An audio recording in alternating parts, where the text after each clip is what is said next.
is Anthony Richardson, and you're listening to RosterWatch. This is AJ Brown, and you're listening to RosterWatch. This is Josh Allen, and you're listening to RosterWatch.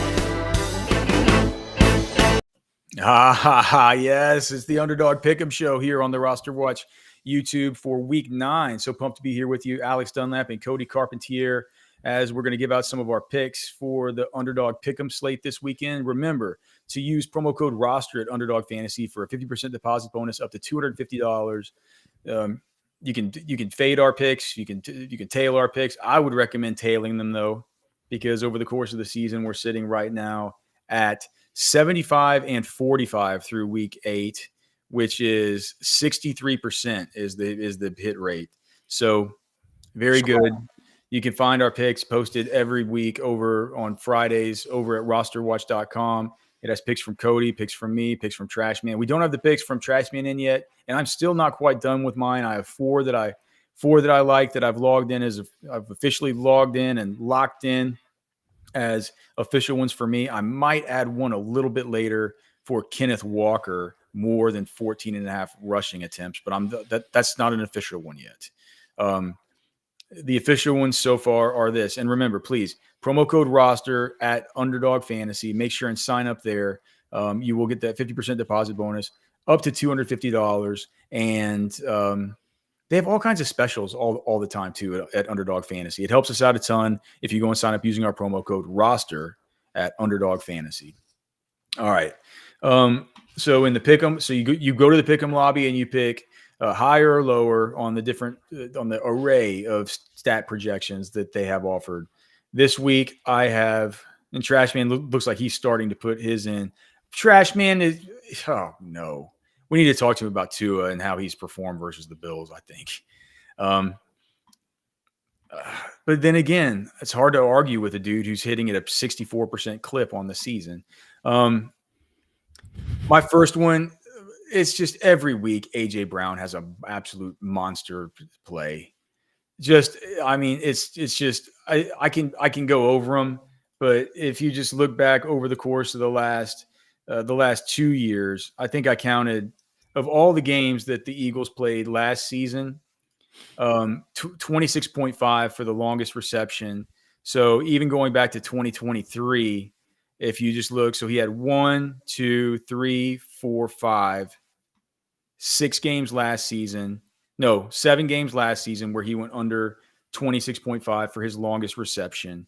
And that was, remember, out of I'm sorry. So that's from he's went over every all the way through that. Okay, so that's just the regular season last year. Okay, so through the regular season last year, 6 of 17 games he went over this. And then this season in 2024, as far as his longest reception, and the number's 26.5, he has gone over it every game in the last 4. I think he's done it every week. Yeah, every week. He's one of the most underrated receivers in football right now. Like, and he missed a couple of weeks, so kind of I feel like people have got him back here in their mind. And like even this number, it feels big, but for what he's been to this offense, the Uno in the whole pecking order. I know Saquon gets more touches in a week, but I mean, I love this one. He catches a monster every week, dude. It's just like I think it's gonna continue, especially when you consider just this is just an excellent matchup versus Jacksonville. And if you look at it, Jacksonville actually is, I believe, second in the league, and they're not just giving up a ton of points and a ton of yardage and stuff like that. They're giving it up in big plays. Second in the league as far as teams giving up passing plays of more than 20 yards. So second most 20-plus yard passing plays allowed this season. Things line up for A.J. Brown to go higher than this number of 26.5. My next one is just really super, super easy. It's Josh Downs to go higher than 5.5 receptions versus Minnesota with Joe Flacco under center. And it's just, I mean, here's the Flacco targets Downs at almost a 30% target share. I mean, he loves him. You could tell it's his favorite receiver. We know Michael Pittman is a tiny bit banged up this week. I think Pittman's going to play, and I think he'll do fine. But with Flacco this year, Downs has had target totals of 9, 12, and 9.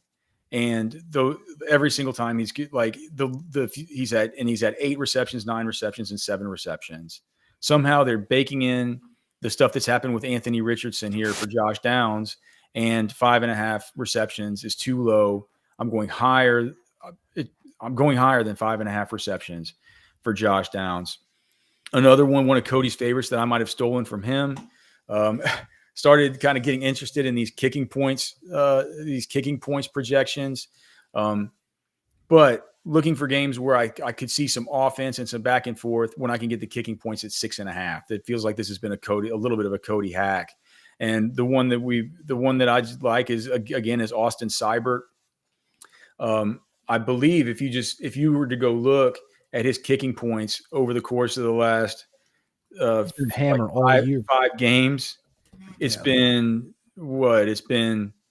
10, 11, 16, and 12. He's a really, really good kicker. It's a good offense, man. Jaden Daniels can run that thing. And whenever it's a game where you can see it going maybe a little bit back and forth, they're good players on both sides of this deal. Tyrone Tracy's going to play. Malik Neighbors is still there. You got JD. You got the Washington offense.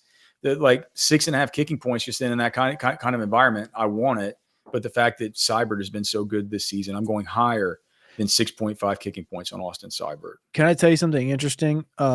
Before the year, at training camp, because I went up to the Commanders training camp, right? And if you would have told me today, if you would have told me back then that we're going to be on this thing where we just ride these kicking points from the Washington kicker, which been doing the last few weeks, I would have been like, let's not do that, because it was Cade York and I think it was Riley Patterson were competing to be the kicker in Washington during training camp. And I remember standing there watching them, and all the reporters are like, oh my gosh, now we got to watch kicking. And it was doink, doink, miss, short. It was just miserable for both these guys. I think Cade York ended up winning the job. He got cut in week 1, and then they brought in Seibert, and now Seibert's just been an absolute hammer all year. It's just kind of a weird, side story on him specifically, but I do love the kicking points, dude. I mean, I think I texted you this earlier, but 5.5, 6, and 6.5, if you love the game, those numbers are they're just chef's kiss right now in the prop game. All right, let's move on to my final one here, at least for now. And again, go to rosterwatch.com, check out you'll see a big Underdog pick'em thing there on the ticker, and you can click on that and see we officially list our picks every single week with the projections that we get them in at, and we're transparent every week about updating our record. Again, we'll be up to 63% this week after just going a monster 14-3 last week. So let's hope to keep it rolling. I like all mine. And the final one is Jahmyr Gibbs, higher than 16.5 longest rush. And whenever I saw this, I was just like, man, I always look at the Jahmyr Gibbs rushing attempts. I'm like, gosh, it seems high because he's a part-time player and all that. But you look and you're like, man, he's kind of been getting some attempts and all this stuff, and he's only gone on this. Just feels too low. You just think about these games. You're like, dude, he blasts off for these monster runs, and 16.5 just doesn't seem like that much. Whenever every week for guys like Chuba Hubbard or something, this thing's always sitting at 14.5. Stuff like that. And you're like, for Gibbs, it's only 16 points. I mean, he had a 70-yard run last week, 45. There's only been 2 games where he's gone under this. The week 1 versus the Rams, and then 3 weeks ago versus Dallas. And in that one, he got 15. Other than that, you got a 24 long, an 18, a 20, a 45, and a 70. It's like, this is going to be a spot where they're going to have to run. Jahmyr Gibbs always breaks. He's so fast. He gets to the corner, and then he's just one of the truly dynamic guys getting from the first to the third level of the defense. And when you're talking about a guy getting to the third level of the defense, you can picture it in your head. But whenever he gets to the third level, he's going to get 16.5 on one of these rushes. So my final pick, Jahmyr Gibbs, all hires this week for me, but Jahmyr Gibbs higher than 16.5 for his longest rush. Last night, Alex, we talked about the Jets game on our Orange Blood show, about some of these some of these props. And I think with Brees Hall, correct me if I'm wrong. Do you remember? I think it was 16.5 was his number. Do you remember? Or was 17.5? It was one of those two, right? I can't remember. So it was one of those two. I know that because I think whoever else, the Mixon's was whichever the opposite was. One of them was like 17.5, one of them was 16.5. Regardless, Brees Hall busted one last night. It was like boom, and I would go, "Oh, was he gonna?" I didn't take it, but he boom, 16 on the nuts. Never went past it again the rest of the night. I was like, "Oh, I'm so happy I didn't take the over on that one." But the game, but thought that was interesting anyway. All right, hey, that game was super easy, man. Stroud, Rodgers, less, Devontae, targets more. It's like so easy. I got so swindled on the Xavier Hutchinson stuff. They went deep to Hutchinson a couple times. They had a crosser to Hutchinson a couple times. I think he had 3 targets. Ended up going 3-1 on primetime yesterday for the Thursday Night Football roster watch show. So it was good with that. With I think it was Rodgers, Stroud, and Adams receptions. I mean, that second half was pretty crazy. But all right, picks for this weekend. I'll go back to the kicker. Alex just talked about how important and how we've been hammering kicker this year and been doing good with it. Dustin Hopkins is another one. He's kind of one of the newer guys. These are some of the guys we've been focusing on, like Will Reichard, the kicker for the Vikings, Austin Siebert, the kicker for the Commanders. And you can see attachments here, right? The Vikings offense we've loved all year. Obviously, Jaden Daniels in Washington. And Dustin Hopkins is one I jumped on last week with Jameis Winston at the helm. And they obviously scored points against Baltimore. He had 11 kicking points last week. Hopkins did. He had 0 the week before against Cincinnati, but that was with, a weird situation, of course. And I can't remember what happened that game. I think they scored. I don't even remember what happened. I think they like scored and then like went for 2, or I can't remember exactly what happened there, but regardless, doesn't really matter. Philadelphia, he had 10. So this game against the Chargers this week, 6.5 kicking points is the number for Dustin Hopkins. We got Jameis back in the lineup. I like this number for Dustin Hopkins to go up and over this. This game against the Chargers, I think Cleveland could score 30, or this could be a game where it's not similar to that. What game was that the other night? That was Washington, Chicago. And it was like field goal the whole game. I could see something like this happen because these are two good defenses. I think Cleveland's got a better defense than the Chargers, but I think this is a tighter game. A lot of field goals from both sides. So I'm going to go Hopkins, 6.5 kicking points. TJ Hawkinson's coming back this weekend for the Minnesota Vikings.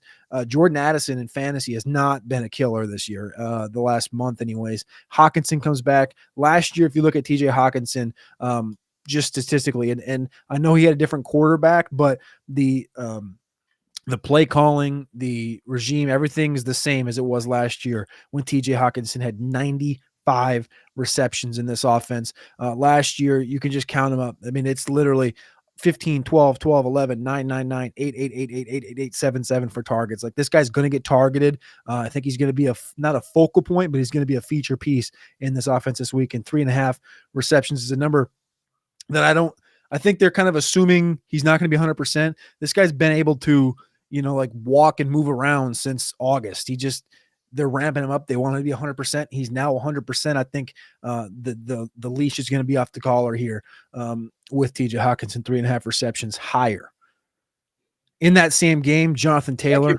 That could be something where it's like, if next week that could be sitting at 5.5. Yeah. I mean, the 3.5 very easily. He pops off for 7 or 8 catches in this game, and like next week he's sitting at 5.5. I think that's what's kind of baked in here is their assumption of like, well, he's probably not going to be the full blown TJ Hawkinson game. Like they're trying to predict this thing right. Well, they've removed his injury designation. I know, but it's his first game back, right? So it's like I think the book is just they're trying to be smart with it, right? They're trying to get I don't know. It's interesting. I just think it's a good number because Mark Andrews, when he was going through his duds, his number would like stayed at 3.5. Like he didn't drop. I think I took it at 3.5 multiple times, and I've hit a couple times, but the last couple of weeks. But I just think it's interesting. The numbers just feels low. Same game. Jonathan Taylor, 18.5 rush attempts. Taylor's getting healthy, looking better and better.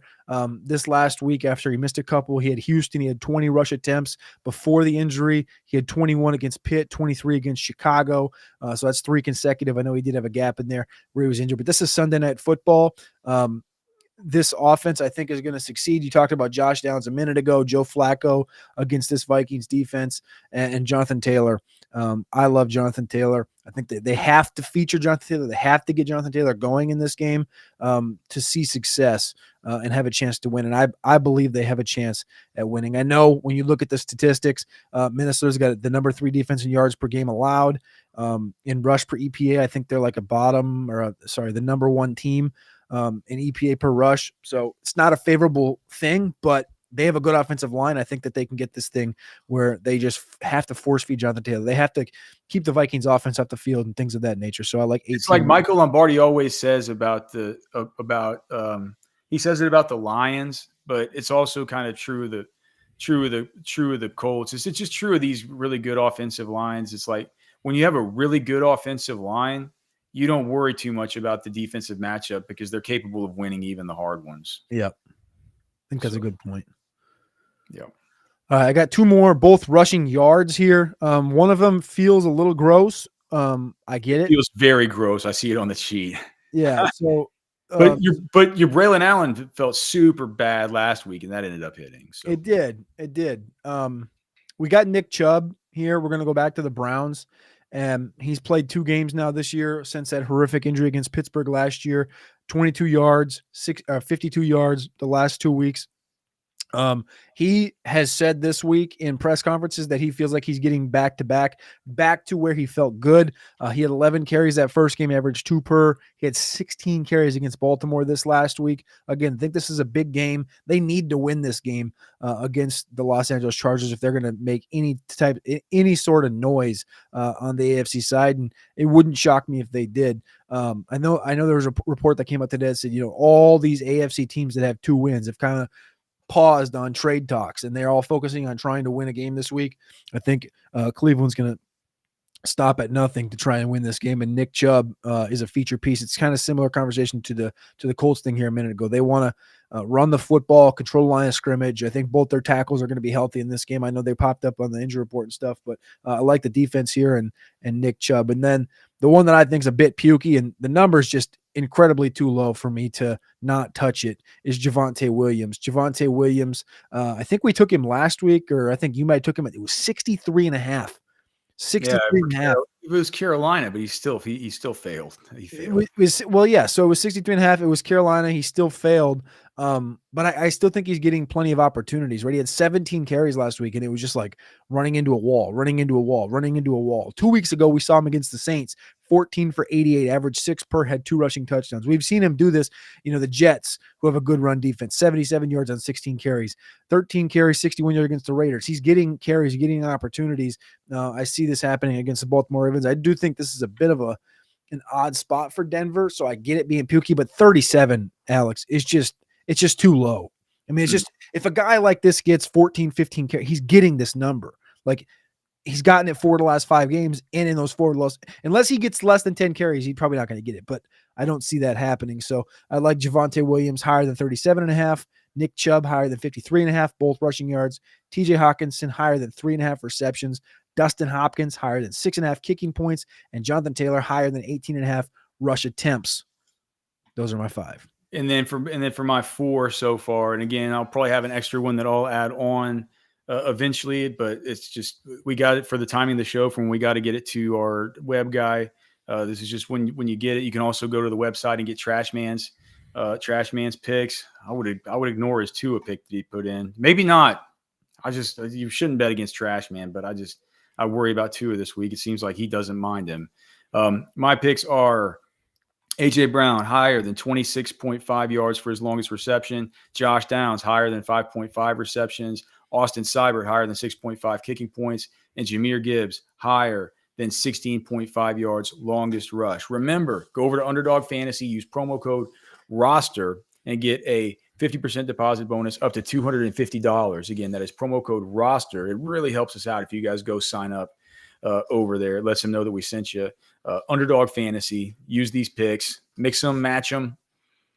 Do your thing. Cody, you have one more thing? I was just going to say that mix and match thing. I know people are scared of ChatGPT, scared of AI. If you just go to chatgpt.com, you can literally type in, can you give me 10 groups of 2 or 10 groups of 3 from this list? It'll say, of course, please provide me with the list. You paste all of these selections in, and it'll just spit out 10 or how many concoctions you want. That's been the way that I've utilized this all week and all year, instead of having to like create my own slips. I just let it helps take away your bias, because like Bingo. if I wouldn't have done it, I would have had no Braylon Allen in any of my entries. Or like, you get like I definitely have like every week one where I'm like, oh yeah, I love this, Romeo Dobbs one. I want to get into every single slip.